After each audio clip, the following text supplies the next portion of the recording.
இந்த கடலை, அந்த நீல நிற கடல் நீரை புடவையா சுத்தி இருக்கிறாளாம் பூமி தாய். நீராறும் கடல் உடுத்த நிலமடந்தை. அந்த பூமி தாய்க்கு ஒரு அழகான முகம். சீராரும் வதனம்னா முகங்க.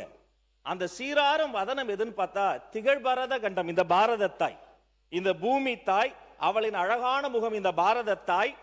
அவளுக்கு சிறு பிறை போன்ற ஒரு நெற்றி, அது இந்த தென்னிந்தியா.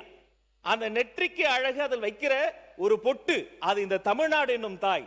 அந்த பொட்டு நெற்றிக்கு மட்டுமா வாசம் தருகிறது, 8 திக்கும் அப்படி புகழை மனமாக வீசுகிறது. அப்படி 8 திக்கும் புகழ் பறக்கக்கூடியதுதான் இந்த தமிழ்தாய். இத்தனை ஆயிரம் ஆண்டுகள் வளர்கிற பொழுது ஒரு தாய்க்கு வயதாகும் தானே. ஆனால் இத்தனை ஆயிரம் ஆண்டுகள் வளர்ந்த பின்னும் நீ எப்படிமா இன்னும் இளமையாவே இருக்கிற, உன் இளமையை வாழ்த்துறன்னு தமிழ் தாயை வாழ்த்தி, தமிழ் நாட்டை வாழ்த்தி, தென்னிந்தியாவை சொல்லி, பாரத தாயை வாழ்த்தி, இந்த பூமி தாயையே வாழ்த்தக்கூடிய பாடல் இது தமிழ்தாய் வாழ்த்து மட்டுமல்ல, உலகத்தாய் வாழ்த்து இந்த தமிழ்தாய் வாழ்த்து என்பதை இந்த அவையில் சொல்வதில் பெருமிதம் கொள்கிறேன்.